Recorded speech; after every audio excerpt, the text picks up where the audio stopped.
Fala galera, tudo bem? Nosso FCDA Cast de hoje é com um cara que é uma referência, não só para natação, mas também para o triatlo. É um cara que eu vi novinho lá na academia. Garotinho mesmo, a gente não dava muita coisa por ele não. Sempre foi pequenininho, franzinozinho, mas o homem é um monstro. Vem cá, Wesley. Beleza, cara? Prazerzão de ver. Dá até palmas aí, hein? Salva de palmas aí pro Wesley, que veio hoje prestigiar aqui o nosso quarto podcast, cara. É um prazer ele ter aqui. Você, como eu falei antes, eu lembro de você pequenininho lá na Edna, perturbando ali a gente. E franzinozinho, a gente olhava, rapaz, será que esse menino vai sair do canto? E aí superou todo mundo aí. Cara, prazerzão. Obrigado, Rodrigo. Presente aí, eu pessoal. Que agradeço aí o convite. É um prazer mesmo estar aqui falando de esporte, estar aqui com você. E como a gente já se conhece aí desde pequeno, né? Sabe o trabalho que eu dava lá para Edvan. Muito. Brincando nos treinos, mas na hora de levar a sério também a gente leva. E aí deu certo, né? Foi, o caminho foi próspero, né, para você. Cara, eu conheço um pouco da sua história porque eu vivenciei um pouco dela. Mas eu queria que você dissesse aí pro pessoal como é que a natação surgiu na sua vida, cara. Como é que ela apareceu? Pronto, eu comecei nadando com 8 anos de idade, né? Influenciado pela minha irmã. A Wedla era uma referência aí na natação e... Demais! E eu achava muito legal aquela história de ver ela competindo, as pessoas olhando para ela, se admirando daquelas vitórias. Eu nem gostava muito de nadar, eu gostava mais de ver ela ganhando, né? Aí eu disse, rapaz, eu quero ganhar como ela. Cara, foi assim. Eu lembro de você no pré-mirim, realmente, lá na Edna, perturbava demais, mexia com todo mundo. Pequenininho, franzinozinho. E realmente a Wedla era um fenômeno, né? Para quem não sabe, a irmã do Wesley, talvez se tivesse continuado, teria chegado muito longe, né? A questão da vida, não teve como ela continuar. Mas assim, eu lembro de uma prova da Wedla, cara. Ela já tinha uns 2 a 3 anos que nadava, acho que tinha uns 3 anos que nadava, ela era Petis 2. E ela fez 4,54, 4,55 lá na piscina do Náutico. Eu lembro que a arquibancada primeiro ficou toda calada e depois veio...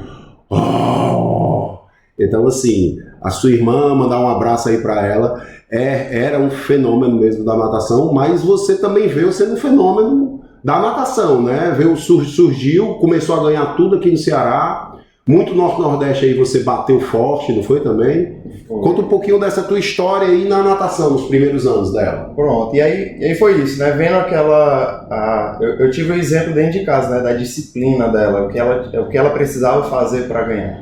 Então eu sabia que não era só nadar e ganhar, tinha uma parte aí por trás. Então acho que isso ajudou a aprender um pouco dessa disciplina, da determinação dela com o esporte.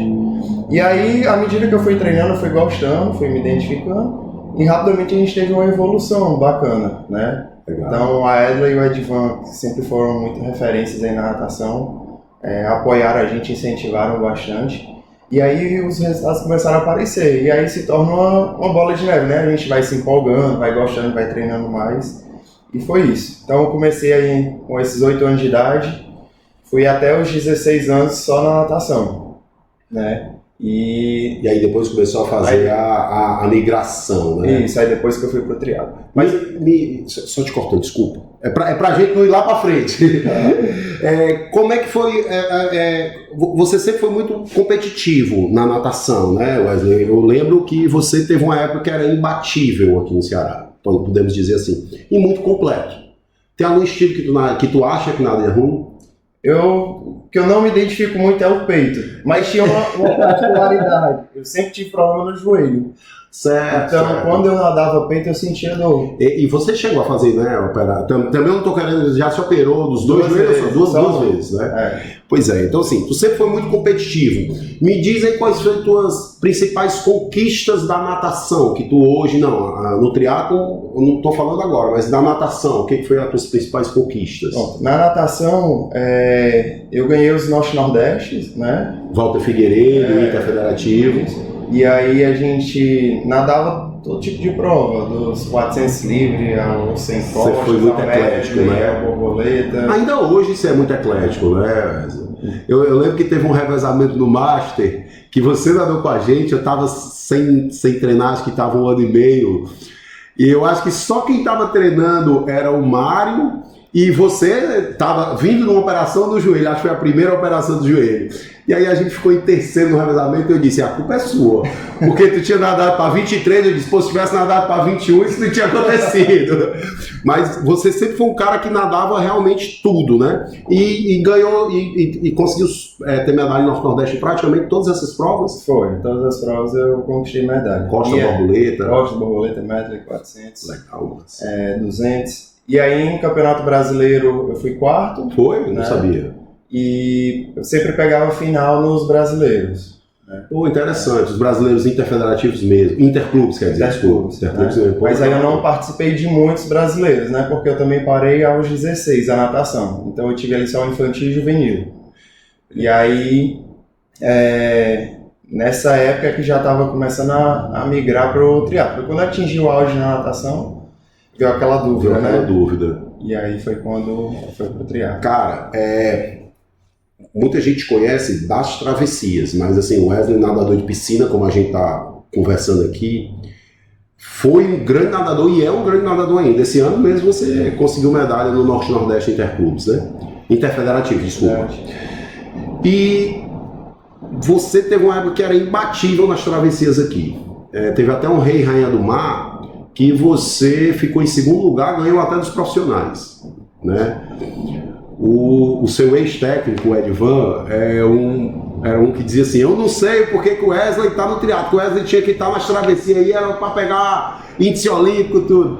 E assim, tem algum arrependimento disso? Porque você nadava muito bem nas travessias, né? Você era uma referência nossa. Eu me sentia muito bem nessas provas longas, né? Até porque em piscina era até 1.500 metros. Sim.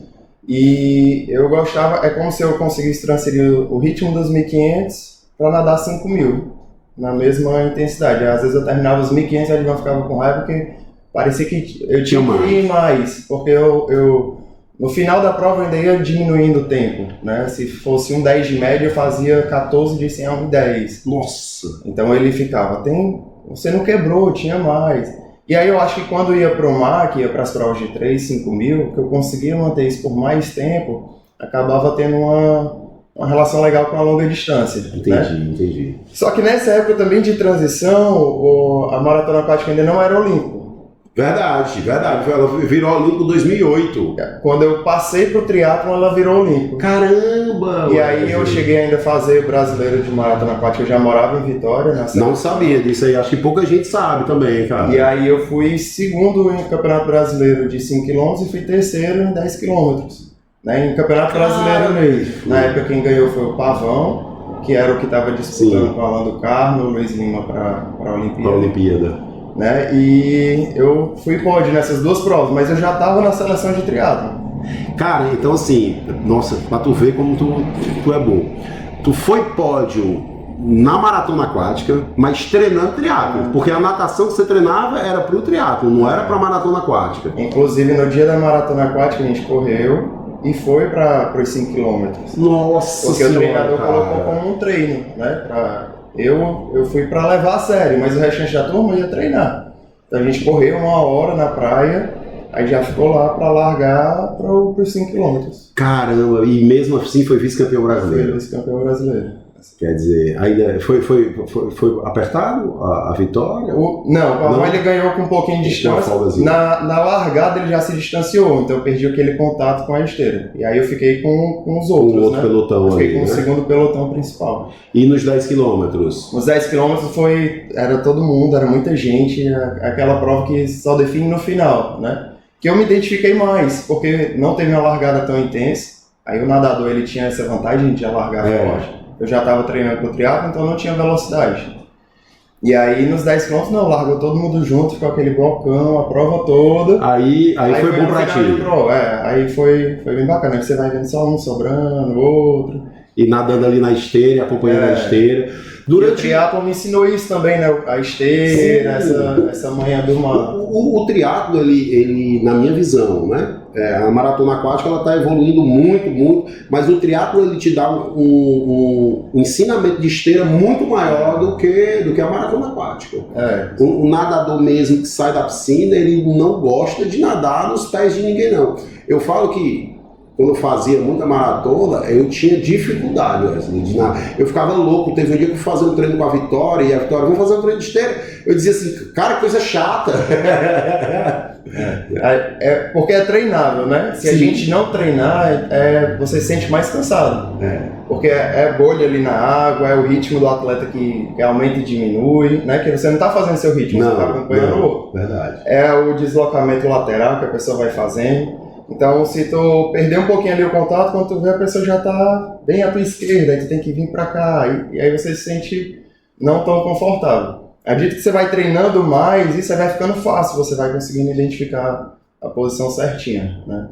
E aí o triatlon vai dando essa manha porque, como é uma prova só de 1.500 no mar, larga muita gente, 80 pessoas, e os 80 vão junto ali dentro do mar, porrada, tudo. Ou você aprende a se posicionar na esteira, ou então já era.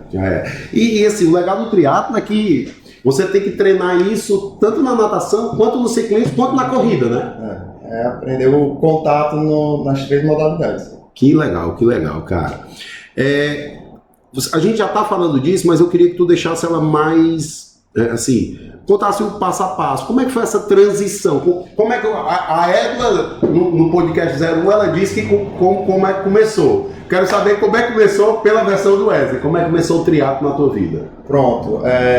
O Edvan, ele gostava muito de passar treinos aeróbicos pra gente de corrida, né? Então a gente fazia um trabalho fora da água muito bom. Que na época era um diferencial muito grande da equipe da Edla, né? Que não era só entrar na piscina e fazer. Então a gente tinha treino de corrida, tinha extensão fora d'água, tinha alongamento. Então a gente fazia muito treino fora. E aí nessas corridas, nesses treinos de corrida, eu acabava me destacando um pouquinho. Era magrinho, né? Muito forte. Magrinho muito forte, você tinha muita força, né? E aí a gente fazia treino na areia, treino no lago, e essas corridas eu acabava me saindo bem. Subia duna. Subia duna. Subiu muita duna. E tinha que acompanhar o Edvan. Ele corria muito. Ele não botava a gente pra correr e ficava olhando, ele corria. E a gente tinha que ir atrás dele. Então, isso foi, eu acho que foi o principal para me levar para o triatlon, né? Eu já sabia o que é a corrida, como era. E aí, junto disso também, a gente tinha alguns triatletas que nadavam na equipe de natação. E aí, quando eles iam para os treinos de corrida, eu acabava correndo junto com eles. Tinha a Kellen, Daniel da Luz, Kellen. Uma turma do triatlon, Marcos Valério, uma turma que nadava lá com a gente. Então eu acabava vendo eles correndo, corria junto deles e aquilo ali foi... O ciclismo era o teu menor contato, então, digamos assim. Não pedalava. Não pedalava, de jeito nenhum. Até que a Kelly me convidou para fazer um duatlon, né, que era nadar e correr. Aí eu fui fazer essa prova e nadei lá, saí na frente, terminei a corrida, o segundo lugar estava saindo do mar. Era a prova mais curta. Aí a dona Fátima, presidente da Federação de Triatlo, falou: vem cá, menino, vou levar para fazer um brasileiro de aquático, que era natação e corrida. E daí começou, né? Então, esse primeiro passo foram os treinos fora d'água na academia. A Edla também fazia os treinos de corrida. De corrida, adorava correr. Ela. E aí foi antes de entrar, né? Ela já fazia o Mohana, já fazia umas provinhas de triatlon, de duatlon, mas eu não tinha a bicicleta ainda. Até porque eu também estudava para medicina. Eu lembro. Então eu ficava na escola de 7 da manhã às 7 da noite. Né? Cara, e tu saía da escola e ia pra Edla treinar? Na verdade eu ia pra Edla nadar de madrugada, às 5 da manhã. Nossa, pesado, hein? Aí a gente saía da academia, ia direto pra escola. Da escola eu saía às 7 da noite e ia direto pra Edla de novo. E aí quando eu terminava o treino, é que eu ia pra casa pra dormir, jantar. Sobreviver, né? Pra sobreviver, porque era... E aí todo mundo me dizia: não vai dar certo na medicina e não no esporte, escolhe uma coisa ou outra. Ainda botei mais um, botei ainda triatlo. Medicina, natação ou triatlo. Eu tive essa dúvida aí com meus 16, 17 anos de vida. E você foi muito estudioso, Wesley? Sim. Eu e a minha irmã, a gente veio de uma família mais humilde e a gente tinha bolsa nas escolas para estudar, né? Legal. Então, a gente conseguia estudar em colégios grandes, particulares, através da natação. Da natação. O esporte foi uma ferramenta que fez mudar a situação, né? E aí, hoje é mais fácil ter bolsa no esporte e tudo, mas antigamente era uma coisa um pouco mais regrada. E uma das regras das escolas era que o aluno tinha que ser um bom aluno, né? Ele não podia reprovar, nem nada. Até porque perderia a bolsa, né? Não era só ser um bom atleta, né? Tinha que ser um bom estudante também, né? E a regra na minha casa era: você vai pro treino se estiver tirando nota boa, se estiver passando por mérito. Se viesse uma nota ruim, o treino estava cancelado. Até dar os parabéns para sua mãe e para seu pai que sempre foram muito batalhadores com vocês. Com você eu tive pouco contato, porque eu já não treinava mais lá na Edla, né? Mas com a sua irmã eu via a batalha da sua mãe e do seu pai para que ela conseguisse estudar numa escola boa, para que ela conseguisse treinar, para que ela conseguisse ir para as competições. Então, assim, hoje eu sou pai e eu sei, assim, o que ela passava, né? Acho que agora você vai começar a ter essa percepção, né? Eu quero ter a mesma disposição. Era de esportes demais, nossa senhora. Ficavam dormindo na arquibancada às 5 horas da manhã enquanto a gente treinava. Iam os dois. Várias vezes eu vi sua mãe, assim, que eu dizia, nossa, é muito guerreira, cara, é muito guerreira, conseguir fazer isso tudo, tocar o barco, é muito guerreira. Parabéns, viu? Você teve uma mãe que lutou muito por você. Cara, com mais ou menos 16, 17 anos, tu saiu do estado. Foi. E aí, nesses 16 anos aí, eu fui para essa prova a convite da federação. Foi aonde? Foi no Rio de Janeiro. Certo. Um brasileiro de A4. Ganhou. Aí lá eu fui segundo colocado, mas só que eu larguei no amador e terminei junto com o profissional. E aí a dona Fátima, a Tessia, da Federação de Triatlo, falaram: você vai pro Mundial agora. Eu me classifiquei pro Mundial na Ilha da Madeira e eu fui pro Mundial de A4 na Ilha da Madeira. E a federação apoiando tudo. Na época a gente não tinha essa condição patrocínio, de fazer essas coisas. E a gente foi, a Edla também foi. E aí no Mundial de A4 eu fui quinto colocado lá na Ilha da Madeira, né? E aí os treinos de corrida era uma loucura. Vamos correr, bora. Calção de surfista. Tá brincando. Tênis Rainha System com a bolinha de amortecimento. A gente achava que aquilo era... Não ia nem de sunga, cara. Nem de sunga, tu ia com bermudão de surf mesmo. Bermudão de surf. E aí a gente fez uns treinos muito loucos, assim, que não tinha esse conhecimento, né? Não tinha treinador de corrida, de triatlo. E a gente foi pro Mundial e foi tudo bem lá. E lá começou a história. Tu tem que ir pro triatlo, só falta uma bicicleta, tu vai se dar super bem. E aí é um esporte novo, né? E na natação eu nunca tinha tido esse apoio de ir para um brasileiro com tudo pago. Tá aqui, vai lá, eu pago para ti. Isso agora você vai para o Mundial, foi a primeira vez que eu saí do país e com tudo pago, né? E foi a CBTRI que pagou? Foi a Federação de Triatlo que foi atrás de passagem. Com muito apoio dos meus pais, também teve que tirar passaporte e tudo mais, que foi um grande sacrifício na época. Mas teve um grande apoio da federação para se tornar possível. E a gente na natação não tinha isso, né? Era mais difícil, era um esporte diferente. Até hoje ainda é difícil. Ainda é difícil. Então, foi uma... Poxa, eu já fui para Portugal com 2 meses de triatlo, né?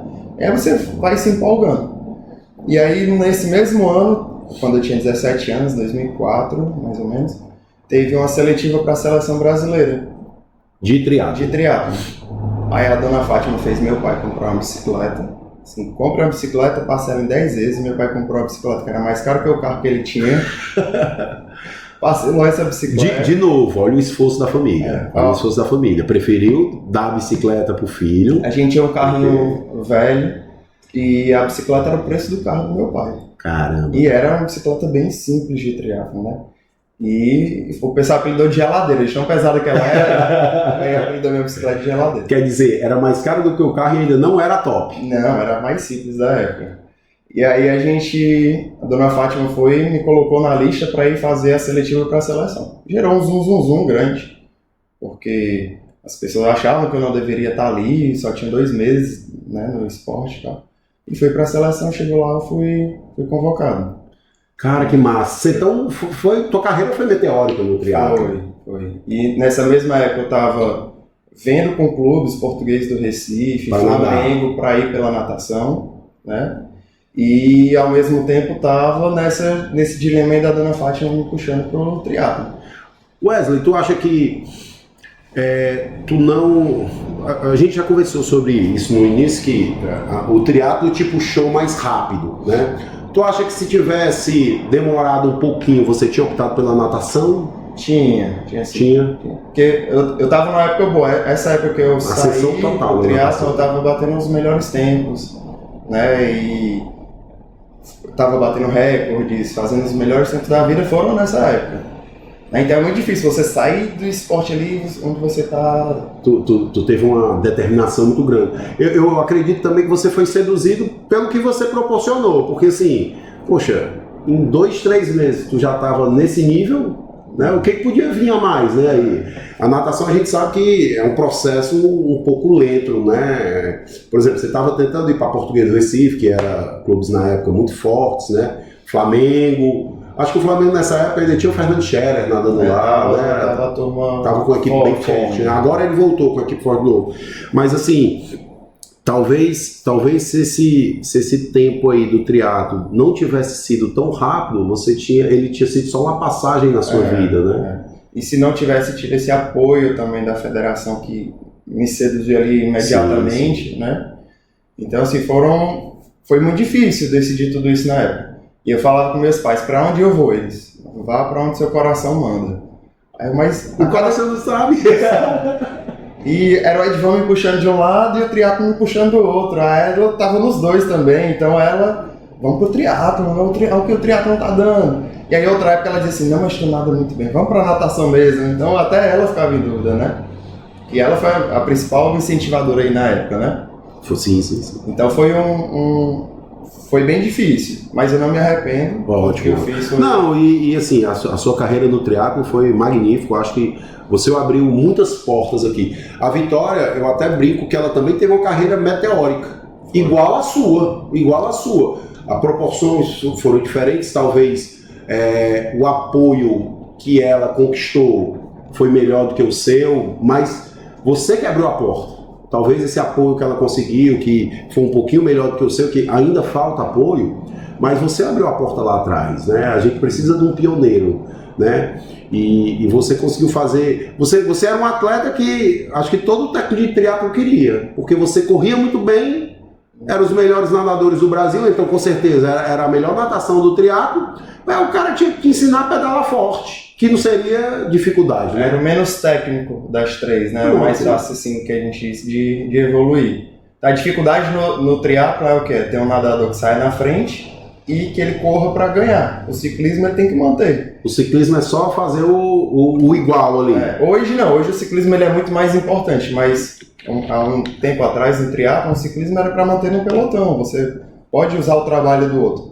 Mas a natação e a corrida é muito individual, você tem que... É o seu rendimento em si. Uma vez, Wesley, me falaram que para fora, quando eu falo não aqui no estado, nos principais polos esportivos, os técnicos de triatlo, eles preferem pegar um nadador para transformar em triatleta do que um corredor para transformar em triatleta. É isso mesmo, porque se o atleta ele não tiver a natação ali já para sair entre os primeiros, a prova pode acabar para ele, né? Porque se ele sair num grupo de trás, aí o ciclismo, se não juntar com o grupo da frente, acabou a prova, mesmo que ele faça a melhor corrida da prova. E a gente vê muito isso nas provas amadoras mesmo. Por exemplo, eu tenho um grande amigo aqui, vou mandar um abraço para ele, o Filipinho. O Filipinho é um corredor, não sei se você conhece o Filipinho, um corredor, nossa, corre demais, pedala muito forte. E ele está melhorando muito na natação, porque ele comentou que é a minha principal dificuldade. Às vezes eu perco a prova inteira só por causa da natação, né? A natação é muito difícil de ser desenvolvida, ela é muito técnica, né? Eu acho que ela é mais técnica até do que a corrida, assim, sim. Se a gente for analisar bem, né? E aí a natação, tipo, ela é a primeira parte da prova, né? Então a pessoa tem que estar encaixado ali. Às vezes a pessoa não nada bem, aí já sai muito cansado para pedalar, não consegue render já no ciclismo por causa disso. E aí não vai render na corrida. Não vai render na corrida e tudo mais. E aí a gente falando de triatlon olímpico, né, distância olímpica, que tem vácuo no ciclismo, a natação se torna mais importante. Se a gente falar de Ironman... Sério, a natação, quando se pode o vácuo no ciclismo, a natação... É mais importante. Porque você tem que sair lá na frente. Porque quando é o Ironman, no caso, né, a longa distância, você vai pedalar sozinho, então você vai fazer a sua força no ciclismo. Então você ainda tem tempo ali de recuperar na bike e na corrida. Já no triatlon olímpico, como o vácuo é permitido, se saiu 10 na frente ali da água, os 10 vão trabalhar junto no ciclismo. E aí a natação se torna, no lugar de 20%, ela se torna 80% de importância. Já me falaram isso, que a natação, uma vez um triatleta amador disse assim, não preciso treinar muito a natação, porque ela só é 20% da prova. Aí eu disse assim, poxa, mas tu tem que sair da prova, né? Tu tem que sair pelo menos para poder não ser desclassificado pelo tempo. Pelo tempo, não sair tão cansado, a cidade tão grande, né? Legal, cara, interessante. Deixa eu te perguntar, como é que foram as primeiras competições internacionais? Pronto, e aí começou nessa prova de aquatlon, né, na Ilha da Madeira. Por curiosidade, na mesma época eu tinha me classificado para o Multinations na Ilha de Chipre, né, pela natação, que eu tinha ido para o brasileiro. Tu tá brincando? Eu fui para o brasileiro, aí lá no brasileiro não existia a prova de 400 metros e 200 costas ainda no calendário do brasileiro.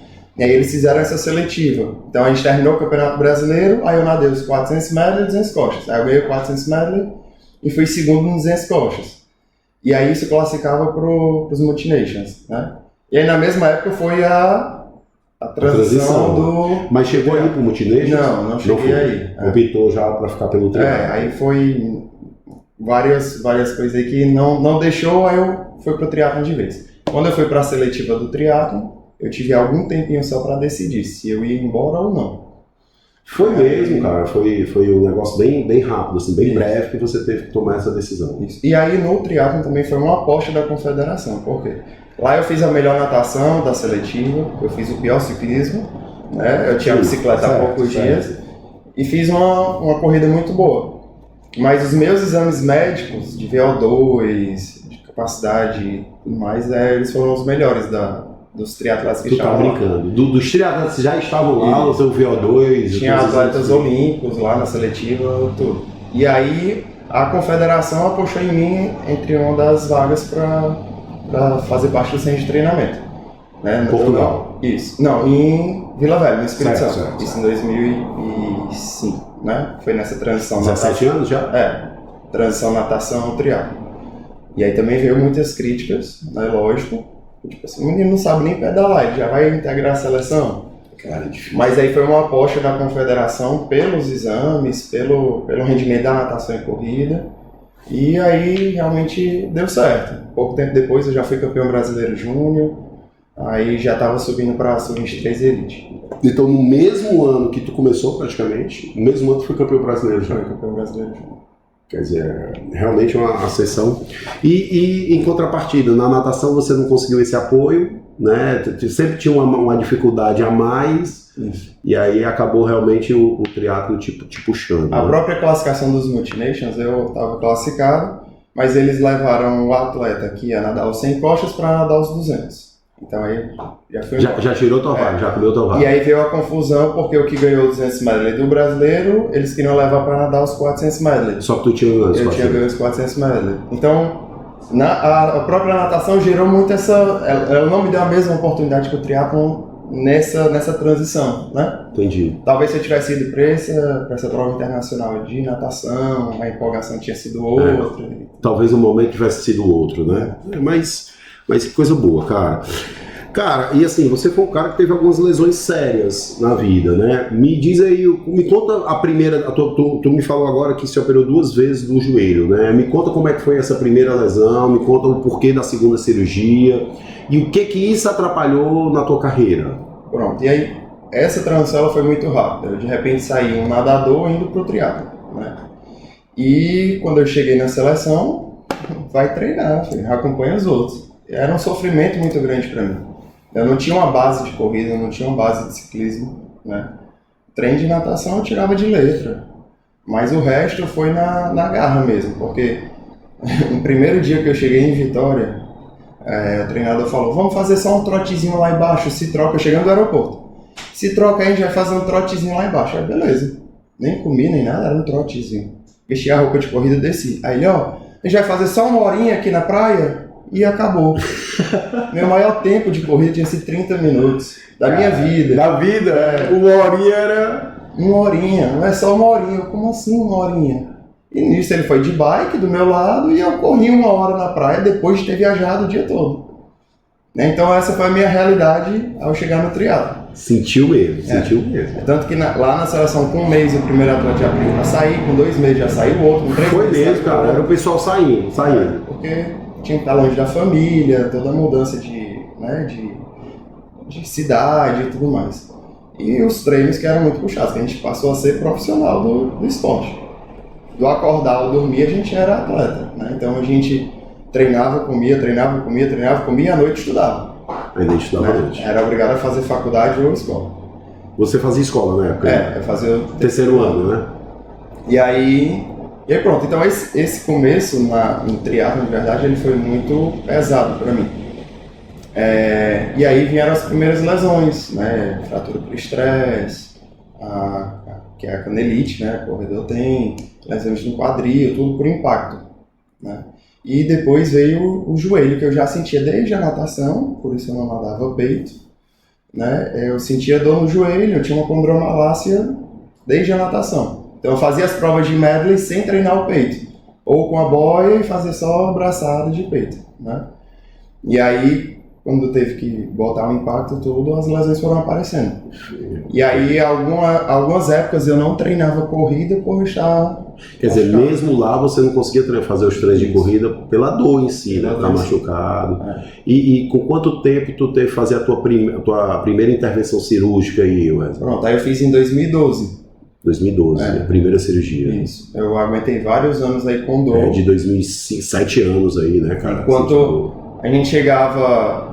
Os atletas do triatlo chegavam a correr 70, 100 km por semana, normalmente. Eu corria 40, 45, sentindo dor. Então eu nunca conseguia dar um volume de corrida, né? Fazia o treino de tiro, meu joelho inchava. Então eu tive essa dificuldade muito grande nisso. Né? Isso te prejudicou muito? Com certeza, bastante. Te prejudicou em performance, em desempenho, tudo, né? Porque você tinha aí menos da metade do volume de treino que quando estava correndo. Quando estava correndo. Outras épocas corria na água, né, para não ter impacto. Evitar um impacto. Ia para academia enquanto todo mundo ia correr. Então mudou muito assim essa lesão do joelho em si, né? E aí quando foi em 2012, já estava ali na disputa para a vaga olímpica, né? Para Londres? Para Londres. Né? Em 2008 eu entrei na seleção permanente, que eram 4 atletas. Lembra dos atletas? Que antes a seleção brasileira de triatlon fazia seletiva durante o ano todo, pegava 4 atletas e esses 4 atletas iriam disputar o circuito mundial até a Olimpíada. Entendi. Né? Então em 2008 eu me classifiquei nesse ciclo, que ficou o Diogo Sclebin, Danilo Pimentel, Juraci, se não me engano, Antônio Marcos. Marquinhos. Aí eles colocaram 6 atletas, que foram 2 que já tinham ido para a Olimpíada. Aí mais eu e o Reinaldo Colucci. 8. Eram 8 ficaram 6 atletas. 6 atletas. Eram 4 vagas, ficaram 6, que os que fizeram a Olimpíada em 2008 não fizeram a seletiva. Não fizeram a seletiva, certo. E aí essa foi a seleção permanente. Então foi a minha primeira entrada na seleção a nível olímpico. Né? Depois as regras mudaram e foi pelo ranking brasileiro, beleza. Mas aí nessa época eu já me frustrava muito de não conseguir fazer todos os treinos de corrida. E não treinar em alto nível o pessoal o tempo todo, né, cara? Porque assim, tu devia ser um cara que todo mundo queria treinar a natação junto, e aí você nadava junto com todo mundo, né? E puxando todo mundo na natação, aumentando o nível de todo mundo, mas na corrida você não conseguia ter esse benefício que você dava. Algumas pessoas dizem que eu treinava escondido, porque na prova eu ainda corria bem. Né? Então eu tinha provas que eu só corria no dia da prova e saía a corrida muito bem. Chegou a ter prova dessa forma, cara, por conta das lesões? Várias provas eu fui sem treino de corrida e corri no dia da prova. E aí nesse período 2008, 2012, buscando a classificação para Londres, me frustrou muito de não conseguir desempenhar a corrida como tinha que ser. E aí eu fui buscando médicos para ver o que era. Mas o meu exame ele não mostrava uma lesão significativa, que meu joelho inchasse e que eu não conseguisse correr, tinha uma condromalácia. Até que eu fui ao Dr. Runco, que foi o que operou o Ronaldinho. Sim, sim.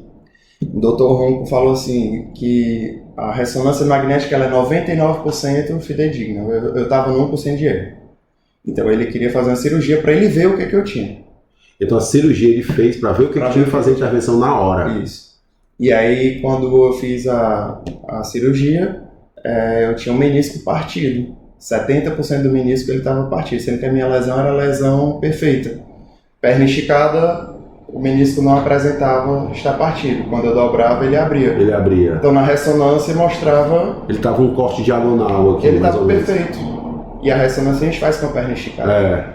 Então o meu menisco era perfeitinho na ressonância. Não mostrava nenhum sinal de lesão. Mas ao dobrar o joelho, esse menisco estava completamente partido. E aí eu enfrentei vários anos de problemas, sem. Ainda bem que teve um médico que sem viu esse problema, né? Sem saber o que realmente eu tinha. E essa cirurgia, quem é que custeou? Aí a cirurgia foi custeada por alguns familiares meus, né? Um médico do Comitê Olímpico fez preço muito barato para fazer essa cirurgia. Então eu tive apoio ali dos médicos do Comitê Olímpico, junto com a minha família. Eu fui para o Rio de Janeiro e fiz a cirurgia. Entendi. E aí após a cirurgia, foi a primeira vez na minha vida que eu não tive dor para correr. Nossa, aí foi de 2012 para frente que tu conseguiu fazer realmente os treinos de corrida como tinha que ser feito. E aí o rendimento no triatlo ele melhorou bastante. Eu fiz um fortalecimento bem feito e minhas dores pararam nessa época. Beleza. Uma vez, Wesley, a gente conversou que você não faltava verba, né, para você correr o circuito mundial, né? Uhum. E por você não conseguir correr todo o circuito mundial, dificultava na vaga para a Olimpíada, né? Uhum. Então a gente vê aí que 2 Olimpíadas você bateu na trave, né? Londres, uma questão de saúde aí não deu. E Rio 2016, eu até cheguei a conversar, eu sei que você era reserva, né? Chegou a ficar sendo reserva. O que faltou, me diz aí? Assim, nessa época a gente teve um incentivo muito bacana da Confederação e foi residir em Portugal, né? Lembro quando você treinou lá. Eu não entrei imediatamente em Portugal, mas quando iniciou o projeto, que foi em 2010, acabou o centro de treinamento da seleção brasileira aqui no Brasil, foi iniciado em Portugal. Rapidinho, por que você não entrou? Foi critério técnico, o treinador não me escolheu. É difícil. E escolheu outros atletas que nunca haviam ganho de mim, né? Mas foi critério dele, né? Então, quando foi em 2010, eu voltei para Fortaleza e fiquei treinando em Fortaleza. Então, nessa época eu não tinha patrocínio nem apoio de nada. Então, foi difícil, então. Tudo era do meu bolso. Eu era um atleta da seleção brasileira que não tinha todas as viagens pagas, não tinha os campeonatos pagos. E o pessoal que estava em Portugal nessa época, eles tinham todas as viagens pagas, né? Então, esse começo lá em Portugal, eles recebiam toda a ajuda de custo, recebiam viagens, material, tudo, e eu estava no Brasil, né? Então, nessa época aí, até 2012, 2013, eu não tive zero apoio, né? Tudo era custeado, era ainda atrás do governo com a passagem. Ganhei várias provas, fui campeão brasileiro nessa época de sprint olímpico e aquatlon, fiz provas internacionais e ganhei de várias pessoas que estavam em Portugal, mas o treinador não me convocou nessa época. E foi tudo do meu bolso. Quando eu fui para Portugal, já era muito próximo da Olimpíada 2016. Eu fui efetivamente em 2014. 2 anos, e o circuito já estava correndo, né? O circuito para a vaga olímpica já tinha começado. E aí lá foi que eu tive incentivo financeiro, viagens pagas, mesmo assim eu paguei do meu bolso viagem para o Japão, para a China. Foi mesmo tendo esse incentivo, tu ainda teve que pagar algumas viagens. Sim, porque o começo do projeto em Portugal ele foi muito, muito rico. Era um projeto novo, audacioso e tinha muito incentivo. Já nesse meio para o final, que foi até no 2016, ele já não tinha a mesma verba. Então a gente já não recebia o que os primeiros atletas receberam. Cara, pra ti então foi difícil. Então, as duas etapas. Não ia a primeira vez e quando foi, pegou o primo pobre. Pegou o primo pobre. Meu cartão de crédito era só passagem. Era só. Caramba. Era Latam, Avianca, tudo era só as companhias aéreas. Tudo que eu olhava assim, viu a passagem barata, rapaz, Comprando. compra. Né? E aí, mas eu tive muito incentivo lá em Portugal, um excelente centro de treinamento, um excelente treinador, né, para treinar e tudo. E ficamos na busca pela vaga olímpica. Eu fui reserva do PAN nessa época, 2015. Em 2015 também foi reserva do PAN. E como é que funciona o PAN? É do mesma forma que a Olimpíada? Ou é um pouco diferente? Critério por ranking. Por ranking, né? Não é se aquele atleta é melhor do que você, não é que nem na natação que é por índice. Pois é, só que para os Jogos Pan-Americanos, qual é a diferença? O Brasil garantiu as vagas pelo ranking, e aí o país decide quem vai. Então nós tínhamos 4 atletas disputando as vagas e foi para uma votação após a última seletiva. E aí nessa votação eu fiquei como reserva. Tu ficou em segundo, o atleta era só uma vaga? Eram 3 vagas. Eram 3 vagas Pan-Americanos. Certo. E ficou em quarto. Na decisão tivemos 2 atletas classificados. E eu disputei a vaga com o Reinaldo Colucci, que tinha sido campeão dos Jogos Pan-Americanos anteriores. Aí foi uma disputa meio injusta. Foi até injusta para você, né? Pode ser até que naquele momento você estivesse melhor que ele. Ele ele tinha acabado de fazer uma cirurgia, ele não estava numa forma tão perfeita, que senão certamente ele teria se classificado já de imediato. Mas eu lembro que após a prova do México, a Copa do Mundo do México, né? Os atletas não tiveram quem estava realmente já classificado, a gente tinha as 4 possibilidades. 5 com o Manuel Messias na época. E aí ficaram... O Manuel Messias já estava aparecendo, né? Já estava competindo nessa época. E aí classificou o Diogo Sclebin, o Danilo Pimentel e o Reinaldo Colucci, eu fiquei como primeiro reserva. Poxa, cara, legal. Legal e que pena, né? Porque, assim... Também teve muita coisa aí no teu caminho. A natação não trabalha a gente para correr, né? É a mesma coisa de pegar um corredor e botar ele na piscina, né? Ele deve ter 1 milhão de lesão no ombro e no pescoço, né? A gente tá acostumado. Mas a sua carreira foi muito forte. Como é que foi a volta pro nosso estado? Quando tu voltou, cara, voltei, vou tentar aqui continuar no mesmo nível? Não, voltei, vou começar a organizar a minha aposentadoria. Como é que foi essa volta? Quando eu vinha passar férias em Fortaleza, e saía de Portugal e vinha para cá, o treino não rendia a mesma coisa. E aí eu fui percebendo que era a recuperação que eu não tinha. Pois lá no centro de treinamento a gente terminava um treino, ia pro gelo, ia para uma sauna, fazia uma massagem. Legal. Né? Então a gente tinha todo o processo de recuperação. A gente morava no andar de cima, nos quartos, como se fosse um hotel, no andar de baixo era refeitório, fisioterapia e recovery. Mas... Então a gente descia uma escada e a gente estava... Todo dia fazia recovery. E todos os dias a gente estava fazendo procedimentos para recuperar e aguentar treinar no dia seguinte. Quando eu vinha para cá, eu treinava 2, 3 dias e eu estava... Destruído, só queria dormir. Então eu fui percebendo essa diferença e a importância da recuperação. Quando foi após a Olimpíada 2016, eu perdi todos os patrocinadores. Eu era patrocinado por 3 grandes marcas e perdi esse patrocínio. Fiquei meio perdido porque o projeto em Portugal acabou. Voltei para Fortaleza. Acabou total aquele projeto, não existe mais.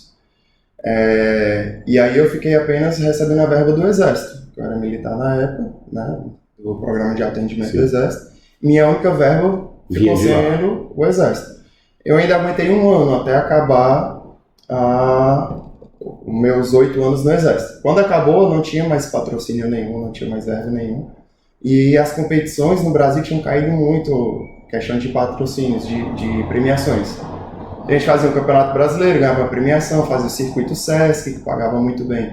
Era premiação, aí o Circuito Sesc acabou. O brasileiro não tinha mais premiação. Na verdade, o esporte em si brasileiro, depois da Olimpíada de 2016, ele parou de receber. Não é que ele recebeu pouco, é que ele parou para voltar devagarzinho de novo, né?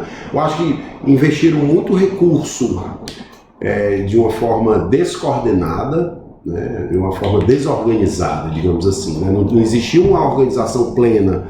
Eu queria jogar recurso que era para ver o que podia render para 2016. e não pensaram a longo prazo, né? Porque para render 2016 tinham que estar investindo desde 2004. 10 anos antes tinha que ter começado. Porque infelizmente envolve política, e política não sabe o que é organização. E ainda teve toda uma polêmica envolvendo o comitê, que a gente sabe. Sim. Então, pós 2016 foi muito difícil para os atletas. A gente teve campeões olímpicos que perderam patrocinadores. Foi mesmo. Né? Imagina aquela pessoa que lutou pela vaga olímpica. Campeão olímpico ficou sem patrocínio depois. Né? Então, foi um momento difícil do esporte, esse 16, 17, 18. E foi a época que eu estava em Fortaleza de novo, né? sem patrocínio, sem treinadores, sem nada.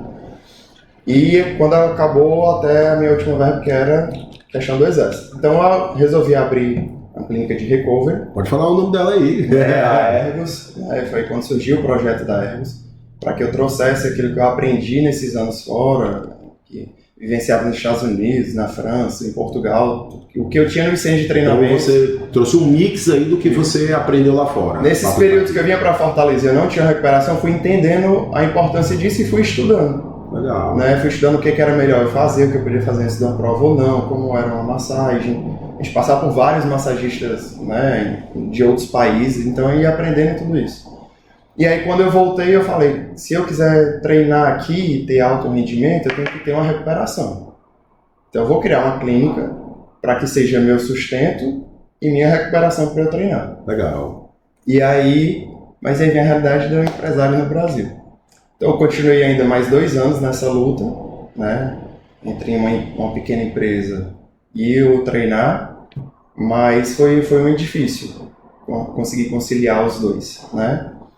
E aí eu dei uma baixa no alto rendimento, né? No alto rendimento. Você ainda consegue, você ainda tem resultados bons, mas realmente o alto rendimento, e o alto rendimento ele tem uma vida útil, né? Se costuma dizer que o atleta é o único ser no mundo que depois de aposentado começa a trabalhar, né? Você está vencendo na pele mesmo isso, né? E aí, pronto, mas eu consegui criar um meio ali para eu conseguir treinar com a clínica, com a recuperação. Casei, tive filhos, né? Então veio mais uma... Teve outro filho agora, né? Foi, assim, tá com tempo? Um mês. Um mês. Completa amanhã um mês, né? Então a vida mudou bastante. Porém, eu nunca desisti. Sempre me deixou muito, eu ainda vou conseguir, vou dar um jeito, não importa a idade. Até porque para natação a gente pode estar um pouquinho mais velho. Sim. Mas para o triatlon ele é um esporte onde a idade ela vai um pouco mais à frente. Né? Verdade. O campeão mundial de Ironman tem 40 anos, né, do ano passado. Então é um esporte que você consegue fazer até uma idade um pouco mais à frente. E aí, felizmente, agora eu estou conseguindo voltar a treinar de novo. Agora você está tendo mais horários, né? Apesar de ter mais atribuições, né? Porque agora, querendo ou não, você é pai, você é marido, você é pai de 2 filhos, né? É empresário. Tem quantos funcionários hoje, mais ou menos, na empresa? Na empresa a gente tem 14 funcionários. E eu também sou parceiro da Stark, né? Você é parceiro da Stark Assessoria. Isso, e lá a gente também trabalha com o esporte, eu sou treinador também de triatlon, né? Então na Stark você não é só sócio, você também é treinador. Eu sou treinador de triatlon. Né? Então lá eu tenho os meus alunos, né, para cuidar, eu tenho a Ergos para administrar, e tem a família e tem o esporte, então é muita coisa. Mas com o tempo de planejamento, eu já ia conseguindo colocar tudo em forma. E agora foi um ano onde eu comecei, apesar do meu segundo filho ter nascido agora, mas os horários, a rotina, ela está se encaixando. O difícil é encaixar a rotina, né? A rotina que deve ter sido muito complicada para você nesses tempos de conseguir encaixar. Ou vou treinar amanhã, ou tenho um problema aí na empresa, não vou conseguir treinar amanhã. Isso, né? Tem esses contratempos que com certeza tira a gente, né, da programação do dia, mas aquele alto rendimento de só treinar e dormir e descansar é impossível. Mas a gente pode ter aí a bagagem da experiência, o que já vivenciou, para poder ajudar nesses contratempos. Né? Vou perguntar porque você já deu uma brecha, estava doido para perguntar mesmo. Ironman, você já ganhou alguns Ironmans na modalidade de revezamento, né? Quando é que a gente vai ver o Wesley fazendo um Ironman só? Pronto. Eu fiz alguns 70.3, né? Foi? Quando eu participava mesmo das provas. Eu não sabia. Eu fiz Campeonato Brasileiro de Longa Distância, 70.3. Mas a gente fazia como treino. né? Então a gente fazia um período de base, depois fazia alguns longa distância para poder treinar. Entendi. E eu tinha rendimentos muito bons nesses longas distâncias, né? De correr para 1h14, a meia maratona, depois de nadar e pedalar, a bike também fazendo um tempo muito bom. Mas isso já tem 10 anos do meu último meio Iron, né? Esse ano tava uma possibilidade, mas já se aproximou muito esse meu retorno ao triatlon, né? Mais profissionalmente, veio muito próximo do Ironman desse ano. Mas Fortaleza próximo ano com certeza eu vou estar fazendo. Eu vou cobrar, viu? Vou falar pro Cacau, ó, já bota a inscrição dele aí, Wesley Matos, 2024. E a gente já tem planejamento aí de 2024, já em abril eu tá fazendo o primeiro meio Ironman já. Legal, Floripa. Floripa é Floripa, né? Abril é Floripa. Cara, Wesley, o bate-papo foi muito massa. Tem uma última pergunta aqui pra... Você criou um legado aqui, né? Você, querendo ou não, você não tá parando, mas existe um legado aí que você tá deixando. E tem muita gente nova aí na natação, que vê você nadar hoje em dia, né? Sabe o que você fez, tanto pela natação quanto pelo triatlo. Queria que tu deixasse sua mensagem aí para eles. A gente tá tendo o Walter Figueiredo aí próxima semana aqui em Fortaleza. Você vai nadar, né? E eu queria que tu deixasse uma mensagem aí pro pessoal novo que vai ver essa live, que tá te vendo, que sabe um pouco da tua história. Eu queria que tu deixasse uma mensagem aí para eles aí de motivação, de determinação. Rodrigo, é muito bacana, né, a gente ver assim, tudo que foi construído até hoje, né? Por mais que eu não esteja mais naquele auge ganhando todas as provas como era há um tempo atrás, é muito legal quando você vai nadar. Hoje ainda tenho muitos recordes na natação, né? Tem um recorde ainda de campeonato absoluto. E os 400 livres do absoluto ainda é meu, né? Foi batido do Rui Ceará, que já fazia 25 anos. O Rui foi um fenômeno, né? O cara bateu com 13, 14 anos. O Rui disputava com o Luiz Lima. Então, sem comentários. Inclusive, quando eu bati esse recorde dele, que fazia 25 anos que o recorde era dele, a gente trocou mensagem, né? Que legal. Eu conheci o Rui nesse dia, eu fui trocar mensagem. Cara, só sei quem é tu pelo nome que já ouvi falar. E a gente trocou mensagem, foi muito legal. O Rui muito, muito simpático e tudo, foi muito bacana. Então, assim, ainda tenho alguns recordes, algumas coisas que quando eu vou nadar, por mais que os meninos pequenos hoje não saibam, não me viram nadando antes, mas eles sabem que aquele recorde é meu na prova que eu estou fazendo hoje, 20 segundos acima do tempo que era, né? E ainda tem uma certa admiração, isso é muito legal.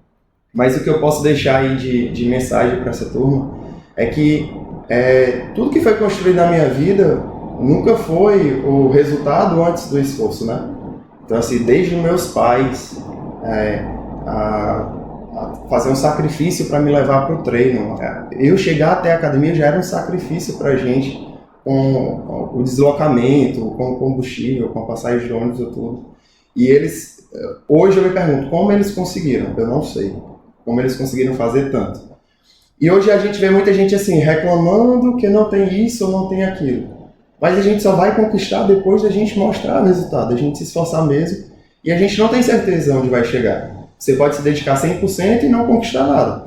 Mas quem quer, quem tem muita vontade, né, tem um sonho, quer chegar em algum lugar, quer chegar ao topo, quer conquistar alguma coisa na vida, não pode pensar no se vai dar certo ou não. Tem que encarar com unhas e dentes. Mesmo que não tenha nada, tem que fazer dar certo. E a gente só pode cobrar depois que a gente mostrar quem a gente é. Eu achei legal essa sua frase, que o resultado nunca vem antes do esforço. E a gente está numa geração nova que ela quer o oposto. Exatamente. É isso que a gente vê muitas pessoas assim, eu não tenho um apoio para ir não sei onde. Você já conquistou o quê? Né? Porque como é que o Wesley, empresário hoje, dono de uma empresa que é difícil você... Hoje, 14 funcionários, cara, é gente demais, né? Não é um, dois, é 14 pessoas, às vezes tem 14 famílias ali, dependendo daquele negócio, mais a sua, então 15, né? Para você fazer girar, o cara chega e diz, pô, Wesley, eu sou atleta também, tudo, me dá um patrocínio. Aí tu vai dizer, certo, e quais suas conquistas? Onde é que tu tá aparecendo? Como é que tu quer que eu te patrocine antes do resultado que tu ainda não fez? Não, mas eu já fui segundo no Campeonato Cearense, terceiro. Não, cara, a gente precisa... Tu se esforça mais, né? E tem todo um por trás aí, né? como é a sua dedicação nos treinos? Como é a sua dedicação na escola? Porque a escola ela também mostra a disciplina daquela pessoa. Sim, né? concordo. Então, assim, a gente tem que fazer uma análise geral de tudo isso. E a gente recebe pedidos diariamente de patrocínios. E a gente tem uma equipe, a gente tem um time de atletas patrocinados. Legal. Né? Todo início de ano a gente faz uma seleção dos atletas que vão ter um ano de patrocínio pela clínica de recuperação, tudo à vontade. Poxa, que massa. Fala o nome deles aí, cara. A gente tem o Luiz Altamir. Bom, bacana. Dispensa comentários. Aí a gente tem a Tayane AIG do vôlei de praia. Foram patrocinados agora pelo Ceará, né, também? Isso. Vocês estão no time Ceará, né? Ou não? Não, ali eu acho que é a Verena, se eu não me engano.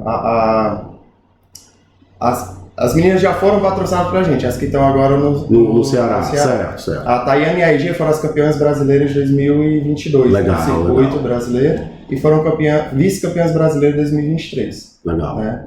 Aí a gente tem a Carol Paiva do CrossFit.